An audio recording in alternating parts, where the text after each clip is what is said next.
Il est rare qu'une boucle temporelle présente la destinée du personnage avant la fin. Elle présente des éléments clés qui permettent de déterminer les changements dans une boucle, ce qui permet de la terminer, etc. Mais on ne sait pas le futur du personnage de manière claire. Officieusement, vous savez que le personnage va sortir de la boucle, il s'agit de la résolution du film, mais officiellement, vous ne savez pas si le personnage va trouver la solution. Cependant, il existe des œuvres, tout comme Misfits, où l'on présente le futur du personnage avant son évolution. Comme je vous le disais, on construit un personnage en suivant des caractéristiques physiques, psychologiques, socioculturelles et diverses, puis dans le but de faire avancer le personnage dans le récit, on évolue ses traits. La logique veut donc qu'on trouve un personnage à un point A, qu'il ait un objectif à atteindre à un point B sans compter les possibilités de points intermédiaires bien entendu, qui l'amène à évoluer en tant que personne. Et encore une fois, officiellement vous ne savez pas si le personnage va arriver au point B. Vous ne savez pas qui il deviendra lorsqu'il atteindra ce point, s'il l'atteint. Alors que se passe-t-il quand on vous montre l'avenir avant de vous montrer l'histoire ? Je suis sûre que j'ai piqué votre curiosité, bien sûr je vais vous le dire. Dans cette catégorie, j'ai retenu 3 grands thèmes. Le premier, la prémonition. Tout comme la boucle, les personnages touchés par des informations prémonitoires vont être en possession d'informations leur permettant d'anticiper l'avenir et potentiellement détourner ce futur. Le problème, c'est que changer le futur peut avoir de graves influences sur les événements.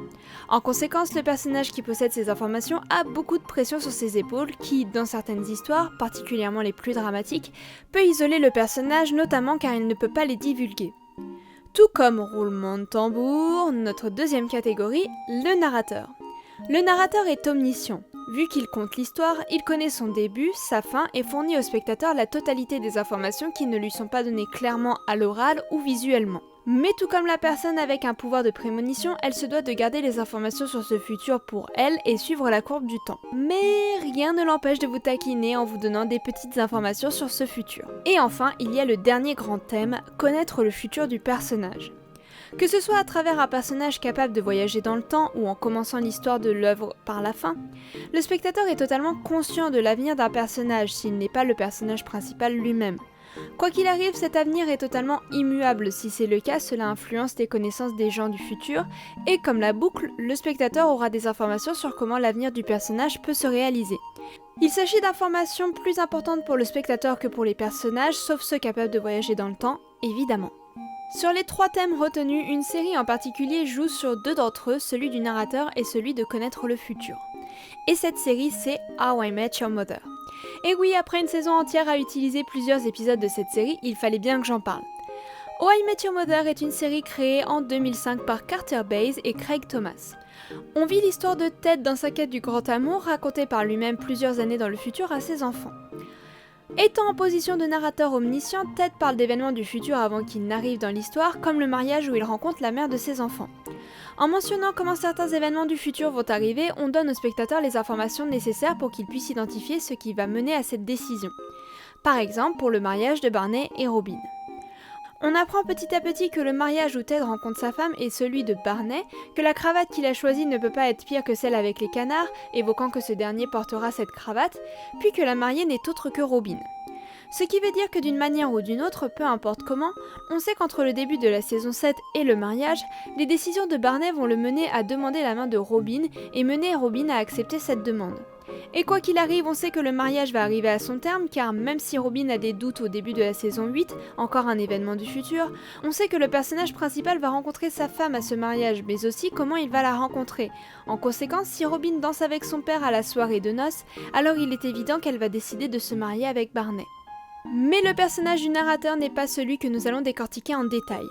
Nous allons nous intéresser à celle qui pousse Ted à raconter l'histoire à ses enfants, Tracy McConnell. Car au final, tous les éléments donnés par le narrateur permettent de déterminer la rencontre, quand elle aura lieu, comment, la manière dont leur couple va évoluer et enfin, quand cette relation prend fin et pourquoi. Malgré le désespoir de Ted concernant sa vie amoureuse sur les dernières saisons, notamment parce qu'il est persuadé que Robin est sa véritable âme sœur, le fait que ses enfants soient existants et présents nous donne certains indices. Le premier, c'est une date approximative de la rencontre avec la mère. Si l'on estime l'âge de la plus vieille des enfants aux environs de 14-15 ans, alors on sait que la rencontre peut avoir lieu potentiellement autour de 2013-2015. Bon, ok, c'est bancal et plein d'estimations. Allons dans quelque chose de plus concret. Pour cela, il faut rappeler un détail technique hors histoire. La fin de cette série a été tournée au moment de la saison 2, ce qui laisse donc aux scénaristes la possibilité d'inclure dans l'histoire des informations sur un élément crucial, la mort de la mère.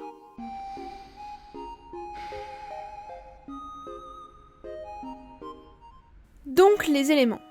Le premier, le plus évident, mais le moins fiable, est que la mère n'intervient jamais dans l'histoire de Ted. Bien que l'on pourrait penser qu'elle n'intervient pas pour X raisons valables, notamment car il s'agit de l'histoire de Ted qui croise et recroise sa femme bien avant leur rencontre, il a le temps de raconter toute son histoire, tous les moments où ils auraient pu se rencontrer, et elle n'intervient jamais pour dire ce qu'elle a ressenti à certains moments. On pourrait penser qu'il s'agit de ne pas spoiler l'identité de la mère, du moins son visage, puisqu'on sait au moins quelques informations à travers son ancienne colocataire. Mais même lorsqu'elle est enfin révélée à la fin de la saison 8 et qu'elle a un épisode dédié à son histoire et comment elle interagit avec celle de Ted, elle n'intervient pas. Elle n'est jamais narratrice même de sa propre histoire. Cependant, cela peut être un choix technique plutôt qu'un réel choix scénaristique. Parlons donc du deuxième élément, les 45 jours supplémentaires. À la fin de cet épisode, Ted explique que face à cette journée de solitude et sachant tout ce qu'il sait aujourd'hui, il se serait rendu chez la future mère de ses enfants pour lui faire une déclaration. Dans cette dernière, il explique qu'ils se rencontreront dans 45 jours à partir de ce jour, mais que s'il avait su à quel point sa nouvelle vie serait fantastique à ses côtés, il prendrait ces 45 extra days pour être avec elle. On pourrait penser qu'il s'agit simplement de vouloir encore plus de temps avec elle qu'il n'en a déjà, mais les larmes de Ted et cette manière de formuler les choses laissent planer le doute sur le pourquoi de ce besoin des jours supplémentaires. Mais ce n'est pas mon meilleur argument. Sérieux ? Sérieux ? Sérieux ? Sérieux ? Sérieux ? Sérieux ? Mon troisième et dernier élément qui détermine à l'avance la mort de la mère se passe lors d'une soirée en 2024 où Ted raconte à Tracy l'histoire de la lampe cassée dans la chambre d'hôtel de Barney et Robin, celle qui se termine avec l'arrivée de la mère de la mariée malgré le fait qu'elle ne devait pas venir au mariage. Ceci mène à une conversation entre le couple où la mère dira quelle mère manquera le mariage de sa propre fille. Ils sont alors émus, laissant à penser que la mère de Tracy n'est pas venue à son mariage. Mais ce n'est pas le cas. Souvenez-vous, j'ai mentionné qu'il s'agissait de l'année 2024 au début de la présentation de ce troisième élément. Eh bien, ce n'était pas par hasard. À la fin de la série, la fille de Ted, Penny, précise que leur mère est morte 6 ans plus tôt, donc en 2024. Ici, le couple sait qu'elle va mourir et qu'en conséquence, Tracy n'assistera jamais au mariage de sa propre fille. Bien entendu, il est difficile de mettre un point d'évidence sur le fait que la mère soit morte car ces éléments dont j'ai parlé peuvent être détournés en disant « oui, mais ça peut être ça aussi », qu'il s'agisse plus de points techniques que de points scénaristiques. Mais en sachant, hors histoire, que les scénaristes avaient pris cette décision des années auparavant, il était évident que des choix ont été faits pour faire passer subtilement ce détail sans qu'il soit clairement indiqué au spectateur. Et ces choix de mention de certains éléments du futur peuvent être expliqués par la position de narrateur de Ted. En effet, même s'il suit de manière chronologique sa propre histoire, Ted se permet, tout comme n'importe quel narrateur omniscient, d'utiliser les informations qu'il a pour les donner au spectateur sans en révéler davantage. Le nom de la mère dans la saison 1, lorsque Ted rencontre une stripteaseuse qui a le même nom et choque donc ses enfants, le mariage de Barney qui arrive 2 ans plus tard, les objets de la mère, la maison qu'il ne vendra pas puisqu'on sait qu'il s'agit de celle où ses enfants ont grandi, etc., etc. Rien que la présence des enfants signifie que Ted rencontrera leur mère quoi qu'il arrive. Cependant, même si on sait cela, on ne sait pas qui Ted est devenu. On sait sa situation familiale, certes, on connaît les éléments de sa future maison, mais on ne sait rien de Ted. Mais on sait la personne qu'il est devenu, celle qui a séduit Tracy. Donc tout comme Penny et Jeff dont j'avais parlé dans mon 3e mini-épisode, on se retrouve avec un point A, Ted en 2005, et un point B clairement défini, pas uniquement un objectif puisqu'il s'agit de Ted en 2030. Grâce à ce point B, on peut établir des points de la construction du personnage dans son évolution, parfois en impliquant ce que la mère aime ou non chez un homme, afin de le mener progressivement vers la personne qu'il devra être pour pouvoir la séduire et raconter son passé à ses enfants. Mais encore une fois, même si on sait le futur de Ted, on découvre l'histoire au fur et à mesure sans forcément deviner le chemin au moindre élément scénaristique. Ma question est donc la suivante. Comment construit-on un personnage dont on connaît le futur en premier, qui n'est pas le personnage central, et qui dépend de lui pour raconter son histoire ? Intriguant. Et de quoi tu vas parler pour ce cas de figure ? Est-ce que tu savais que dans une autre dimension, il existe une personne comme toi, sauf qu'au lieu de voyager entre les espaces et les dimensions, elle peut voyager où elle veut et quand elle veut ? Il y a un personnage dont j'admire la construction depuis que je l'ai découverte et que j'adore parmi toutes les séries que j'ai pu voir jusqu'à aujourd'hui. Présentons la série en question avant, Doctor Who. Doctor Who est une série diffusée entre 1963 et 1989 avant d'être reprise en 2005. Malgré cette pause de presque 15 ans, il s'agit d'une des séries les plus vieilles encore en diffusion à l'écran aujourd'hui. Et parmi tous les personnages qui ont pu arpenter ce show, l'un d'entre eux a attiré mon attention bien plus que les autres, River Song. Car contrairement à Ted, on découvre totalement qui elle est devenue avant de savoir son histoire. Lors de mon épisode sur Orange is the New Black, ce doit être le meilleur car je le mentionne tout le temps, je vous parlais du fait que même si on ne le mentionne pas, on crée un passé au personnage, que ce soit pour aider à sa construction ou pour donner un peu de matière au personnage en tant que créateur. On doit ressentir qu'il s'agit du dernier jour d'une très longue vie d'un personnage, une longue vie partagée avec le personnage central de l'intrigue. C'est parti pour le décortiquage de notre personnage du jour. Yeah! PS. Pour des raisons évidentes, je ne vais pas parler de la série audio River Song pour éviter de perdre les personnes qui ne connaissent pas l'univers qui est, disons-le, déjà large. River est un personnage qui apparaît lors de la 4e saison de la série. Pourtant, bien qu'il s'agisse de la première apparition du personnage, on sent qu'il ne s'agit pas d'un banal personnage secondaire qui sera là pour aider le personnage principal dans sa quête de résolution du problème. La manière dont elle se présente, dont elle interagit avec le personnage principal, les choses qu'elle possède, River est un personnage particulier car habituellement, lorsque ce type de personnage apparaît dans les fictions, notamment les séries, il s'agit d'un personnage du passé du personnage principal avec lequel il avait une relation plus que fusionnelle. Mais ici, elle fait partie de son futur. Et c'est là qu'en tant que scénariste, on rencontre la première difficulté. Écrire un personnage comme s'il était déjà apparu auparavant dans la série. Et pour ça, il faut que l'on comprenne que les personnages ont un lien particulier, quand bien même le docteur ne la connaît pas encore. Et pour cela, on va pencher vers les codes des duos dont les relations sont fusionnelles, dues souvent à une raison particulière, en général l'amour. Les duos fusionnels, particulièrement dans les séries, sont assez récurrents et assez faciles à identifier. Pour les composer, on a besoin de 2 personnages, obviously. Il ne s'agit pas forcément de 2 personnages destinés à être en couple, mais on sent que la relation qui les lie va au-delà de l'amitié. Et d'une manière ou d'une autre, ces 2 personnages ont 2 personnalités fortes, souvent d'un côté impulsif et de l'autre rationnel, bien que tout est relatif, qui n'ont rien à voir avec l'autre personnalité, poussant les 2 personnages à entrer en conflit. Que ce soit de par des aspirations de vie différentes, des situations socioculturelles qui ne se complètent pas, ou encore tout simplement le caractère du personnage, les motifs peuvent être multiples. Cependant, ce conflit ne résulte jamais à une séparation. Disons que ce sont 2 vieux couples qui ont du mal à faire des choses l'un pour l'autre sans que l'autre ne conteste pas ce qui se passe. Et personne ne parle au personnage qu'on pourrait dire impulsif de la même manière que le personnage rationnel le fait, tel un privilège. Des exemples, j'en ai des tas. Castiel et Dean, Aziraphale et Crowley, Nick et Jess, Ted et Robin ou encore Philost et Vignette. Ce sont des personnages qui se comprennent au-delà des mots et surtout qui feront tout leur possible pour venir en aide à leurs compagnons, surtout la partie plus rationnelle. Et tous sont liés à l'origine par quelque chose, un objet, une décision, un sentiment, un secret, quelque chose qui les mène à se réunir sans le vouloir d'une manière ou d'une autre. Voyons ça en détail avec le docteur et River. Ce qui est important à noter, c'est que le docteur, à ce moment de son histoire, ne connaît pas River. La construction de cette relation sera donc centrée autour d'elle qui, au contraire, a déjà vécu toute sa vie avec lui. Tout d'abord, il faut introduire ce personnage psychologiquement et socialement. River est une professeure en archéologie. C'est une femme intelligente, forte, débrouillarde et surtout particulièrement têtue. Pour autant, c'est elle qui jouera la partie rationnelle de la relation. On verra ça plus tard. Cette personnalité, on la retrouve lorsqu'elle s'adresse au docteur qu'elle traite comme une personne qu'elle connaît personnellement. La manière de s'adresser à lui, la manière de le contredire, les surnoms qu'elle lui donne, Sweetie, Pretty Boy, son interaction se distingue de celle professionnelle qu'elle entretient avec ses collègues de voyage au sein de la bibliothèque. Et cela s'explique d'une seule manière, le temps qu'elle a passé aux côtés du docteur. Quand bien même on n'a aucune idée de l'âge de River Song à ce moment de l'histoire, on comprend, notamment grâce au carnet qu'elle emmène partout avec elle, qu'elle a vécu une bonne partie de cette dernière aux côtés du docteur, tout comme l'ont été de nombreux compagnons avant elle.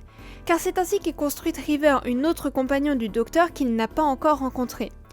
De ce fait, en plus de la familiarité liée à cette relation privilégiée qu'ont les compagnons avec lui, sa personnalité sera modelée sur celle du docteur. Et c'est là que le lien fusionnel se crée.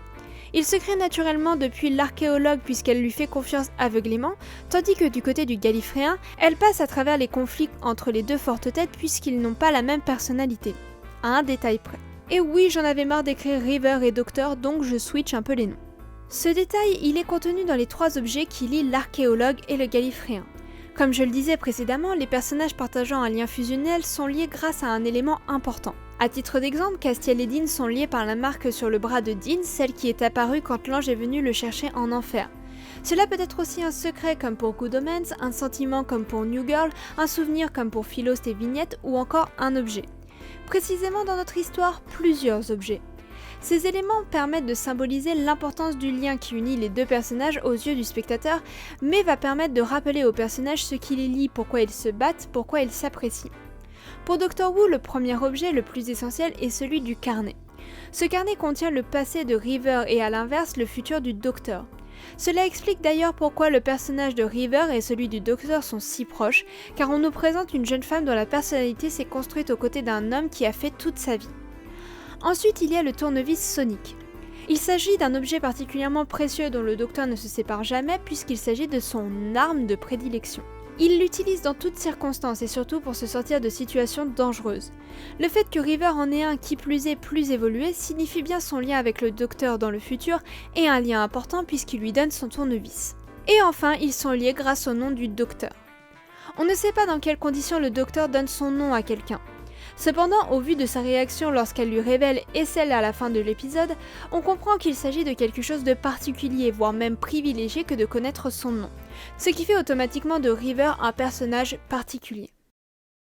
Tous ces éléments vont participer à construire l'importance de River et à installer une confiance entre les deux personnages, mais cela n'est pas suffisant, car un personnage provenant du passé d'un personnage central ne suffit pas à être appréciable. Le but ici est que River devienne un personnage récurrent dont on a envie de connaître le passé qu'elle a vécu avec le Docteur. Il faut que le personnage soit suffisamment intriguant pour susciter la curiosité du spectateur, sans trop le faire pour ne pas arriver sur un spin-off et contenir l'histoire du personnage au sein de la série même. La problématique est donc de mettre en scène un personnage intéressant, appréciable et utile à l'intrigue qui puisse susciter l'empathie chez le téléspectateur au risque d'avoir du mal à le réintégrer à l'histoire dans les prochains épisodes. Et pour cela, nous allons utiliser la technique du patient dans Grey's Anatomy ou toute autre série médicale d'ailleurs. Quand un patient apparaît dans une série, il va être le centre de l'attention du personnage central. Durant 45 minutes, le spectateur va voir ce nouveau personnage temporaire. Il faut donc qu'il puisse l'apprécier notamment car il va devoir ressentir de l'empathie pour lui. Cependant, comme pour les amis imaginaires, cette empathie doit émaner du ressenti du personnage central. En conséquence, il faut que le personnage central, le médecin, s'attache au patient mais pas trop. Après tout, le personnage principal ne connaît pas intimement le patient, il aura donc une distance naturelle, celle que l'on a avec n'importe quelle personne étrangère à notre cercle de connaissances. Il s'agit d'une personne à sauver mais qui n'aura aucun lien relationnel, émotionnel, etc. avec lui. Il faut donc créer un attachement naturel. Pour cela, il faut commencer par rendre le personnage appréciable. Premièrement parce qu'il l'est. Physiquement, psychologiquement, socialement, chaque détail compte et surtout, chacun d'entre eux doit rattraper un défaut dans une autre catégorie. Par exemple, on sera plus compatissant envers quelqu'un en colère constamment si physiquement, cette personne est souffrante car on trouvera logique que cette personne soit épuisée par la situation. Deuxièmement, en partageant sa vie passée ou présente. En évoquant sa vie passée, son entourage, le spectateur va soit s'identifier par des expériences personnelles similaires ou de l'empathie face aux souvenirs du patient. Cela permet d'envisager qui il est au-delà de l'hôpital, au-delà de l'histoire, tout comme les personnages d'Orange et The New Black sont nourris par leur expérience passée. Cette vie suscite l'intérêt, l'envie de la sauver et la compréhension de ses choix. En parlant de choix, même si le patient est appréciable, il fera face à des situations difficiles qui peuvent mettre sa vie en danger. Cette partie, suscitant de la tension et du stress chez le téléspectateur, va pousser le personnage à contester les propos et les actions du médecin qui s'occupe de lui pour X raisons, mais des raisons légitimes, que ce soit du point de vue général ou d'un point de vue de son histoire. Le personnage central, le médecin donc, sera pris entre deux choix, suivre les besoins et décisions du patient et faire son travail, c'est-à-dire bien souvent sauver sa vie. Et en général, bien que le choix du patient soit primordial, le médecin va réussir à le convaincre et sauver sa vie. Cela est dû à un autre point très important dans ce genre de situation, car le médecin est impulsif et le patient rationnel. Dans ce genre de cas, les personnages rationnels, qui peuvent être impulsifs, sont plus conscients du danger, tandis que les impulsifs pensent au résultat avant les conséquences. Résultat qui est souvent sauver une vie, voire plusieurs, et des conséquences qui peuvent être diverses. Précédemment, j'évoquais que dans les duos fusionnels, un personnage était impulsif tandis que l'autre était rationnel. Le rationnel va réfléchir aux conséquences des actions qu'il va prendre, va tenter toutes les possibilités pour éviter que l'impulsif puisse être blessé, émotionnellement ou physiquement. L'impulsif, lui, va prendre ses décisions comme elles viennent, principalement car elles sont les plus efficaces à ses yeux, même si elles peuvent le mettre en danger. C'est pour cela que le rationnel est là pour le guider, mais aussi pour l'empêcher de se mettre encore plus en danger. Et s'ils font ça l'un pour l'autre, c'est-à-dire de prendre des décisions pour les aider, c'est parce que les deux personnages sont engagés émotionnellement l'un envers l'autre. Les relationnels vont tout faire pour sauver les impulsifs d'une situation délicate, même si cela va en contradiction avec les décisions de ce dernier, et bien que peut-être blessés ou frustrés par cette manière d'agir des relationnels, les impulsifs feront toujours ce qu'il faut pour le bien-être des rationnels. Et dans les deux cas, ils le feront quitte à tout risquer. Donc, pour appliquer ce que j'ai évoqué précédemment sur River Song, la première chose qui la rend appréciable est sa personnalité. River est empathique, intelligente et forte, des qualités qui sont naturellement appréciables, mais qui vont aussi la contraster par rapport au reste de l'équipage dont la méchanceté ou les défauts vont particulièrement ressortir. Et ces défauts, comme le fait d'être têtue et un peu familière, vont participer aux scènes un peu humoristiques qui vont participer à l'appréciation du personnage. Ensuite, tout comme les médecins s'attachent à leurs patients, le docteur s'attache à toutes les personnes qu'il doit sauver. Cependant, s'il peut privilégier la sécurité de son compagnon, il le fera. Et actuellement, River n'est rien d'autre qu'une personne à sauver, que ce soit du point de vue du docteur ou celui du spectateur, et quand bien même le personnage présente des signes qui signifient qu'elle partage un lien particulier avec lui. En conséquence, avant qu'elle ne lui révèle le fait qu'elle sache son nom, toutes les actions du docteur vont tendre à sauver la vie de tous les passagers venus dans la bibliothèque après celle de Donna. Et c'est ici que l'on va faire entrer un deuxième élément en jeu, le côté rationnel de River. Vu qu'elle a vécu toute sa vie avec lui, elle le connaît et sait comment il va réagir. Du coup, lorsque Donna va disparaître, elle va tenter de le tempérer afin qu'il ne prenne aucune décision qui va mettre en danger le reste de l'équipage ou, à la fin, qui va le mettre en danger lui. Au risque de me répéter, River a grandi aux côtés du docteur, du moins c'est les seuls éléments à notre disposition. Elle aussi a envie de sauver les personnes en danger. Cependant, tout comme le docteur, elle privilégie la vie de ce dernier aux dépens de chacun d'entre eux. Et c'est là qu'on arrive à la fin de la vie de River, sa mort. Elle se sacrifie afin que le docteur puisse vivre et donc perpétuer sa ligne temporelle. Ce passage est à l'apothéose à la fois de la vie de River mais aussi de l'épisode car on y apprend beaucoup de choses, dont deux en particulier, son amour pour le docteur du futur et certainement la raison de pourquoi elle connaît son nom, et la dernière rencontre entre les deux personnages. Ce moment rend le personnage de River d'autant plus concret car la passion lorsqu'elle évoque son passé avec lui va attiser la curiosité du spectateur, la volonté d'en savoir plus sur elle, mais aussi de comprendre ce qu'elle évoque concernant le docteur. Et c'est à partir de là que les choses deviennent intéressantes pour la suite de la construction du personnage. Tout comme le docteur, le spectateur est désormais en possession d'une information sur le futur de River et tout comme elle, le spectateur saura une partie du futur du docteur. Et tout comme les films qui commencent par la fin, il va pouvoir analyser ce qu'il a appris du futur du personnage pour détecter les éléments qui l'amèneront à ce dit futur. On sait que, quoi qu'il arrive, ce moment va avoir lieu et il est important que, malgré tout, le spectateur s'attache à ce personnage dont on sait l'avenir, qu'on maintienne le suspense, l'envie de voir l'histoire, d'aller plus loin. Il faut maintenir l'envie de savoir ce qui a poussé le personnage à ce futur. Aussi, dans la construction du personnage dont on sait déjà ce qu'il va devenir, il faut déceler l'évolution et ce qui pousse cette dernière à avoir lieu. Et enfin, on utilise le futur pour analyser son passé, les détails qui vont le mener à ce dit futur, notamment le moment où l'on va basculer vers ce futur que l'on a déjà vu, tout comme la boucle temporelle. Ici, on va apprendre au fur et à mesure des informations sur River, sa famille, ce qui explique entre autres son caractère bien trempé et sa sensibilité, sa relation avec le docteur et pourquoi elle est prête à se sacrifier pour lui, pourquoi elle connaît son nom, etc. Ce sont des éléments que l'on apprend dans le désordre à cause du fait que l'on suit l'histoire du docteur et non la sienne. Malgré tout, on sait comment ils vont se rencontrer puisqu'à plusieurs reprises, le docteur va la rencontrer dans son passé à elle, si bien qu'elle aura des informations sur son futur à lui. Et plus important, on sait lorsqu'il sera temps de dire au revoir au personnage. Il est très important que malgré tout le spectateur soit au courant de quand, pourquoi et comment elle va mourir, qu'il ait envie de savoir, d'aimer le personnage. Et c'est en ça que la partie de la présentation du personnage est essentielle, car personnage pas appréciable veut dire personnage pas intéressant.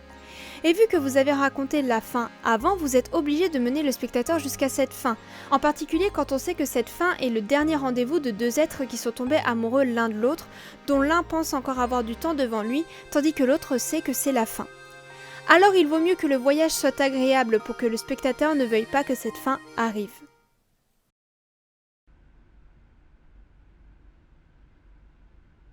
Ça se termine comme ça. Oui.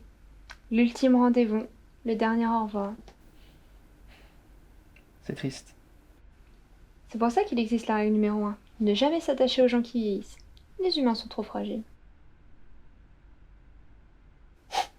Eh, sois pas triste!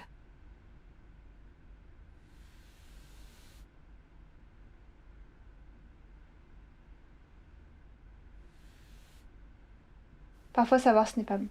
Cette dimension a vécu beaucoup plus que nous l'avons fait. Sois prudent avec les informations que tu vas lire.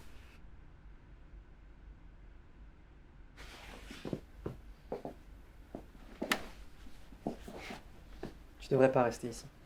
Règle numéro 1. On ne s'attache jamais aux gens qui vieillissent. Je vais vivre tranquillement dans mon petit restaurant, avec mes petits clients. Et toi, tu vas vivre encore des milliers d'aventures avant de t'éteindre. Ne t'inquiète pas pour moi.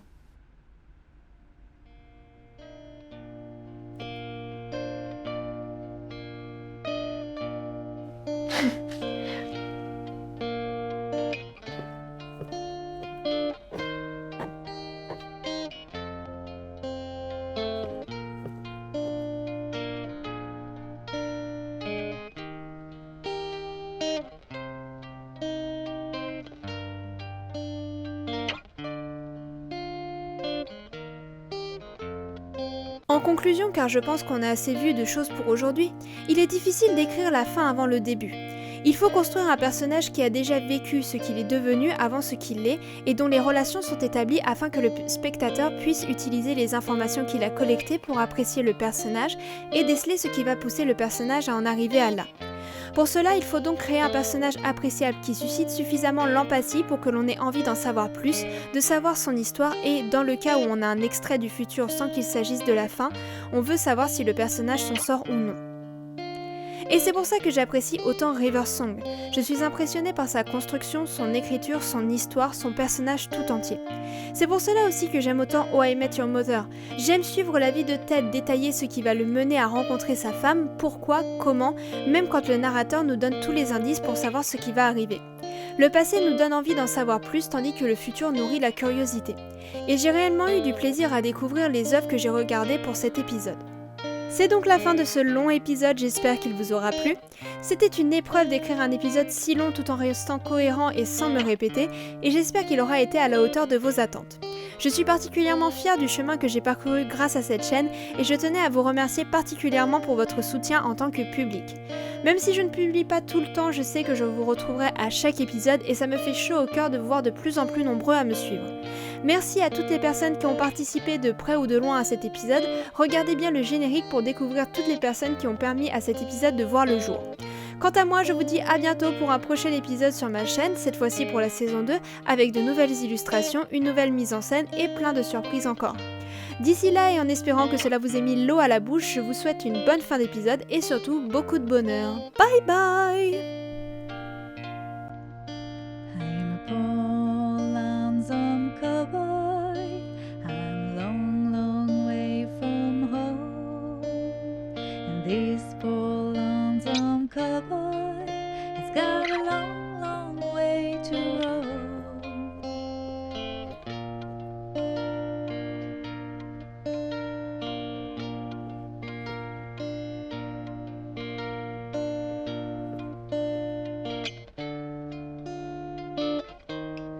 À demain, mon ange. Over mountains, over prairies, from dawn till day is dawn. My horse and me keep riding into the setting sun. Mademoiselle, je vous ramène? Et la règle numéro 1? Je me débrouillerai. Ta-dam, ta-dam. Lonesome cowboy. Ta-dam, ta-dam. Lonesome cowboy. Ta-dam, ta-dam. You're a long, long way from home. Ta-dam, ta-dam. Lonesome cowboy. Ta-dam, ta-dam. Lonesome cowboy. Ta-dam, ta-dam. You're a long, long way to roam. There are guys who just figure problem with a gun and a finger on a trigger can be dangerous, hurt someone. Problem solved much better by keeping calm and true. My horse and me keep riding, I ain't nobody's fool. Lonesome cowboy, lonesome cowboy, you're a long, long way from home. Lonesome cowboy, lonesome cowboy, you're a long, long way to roam. I'm a poor lonesome cowboy, but that doesn't bother me, 'cause this poor lonesome cowboy has got a house for company. Got nothing against men, dear, but I wave them all goodbye. My horse and me keep riding, we don't like being tied.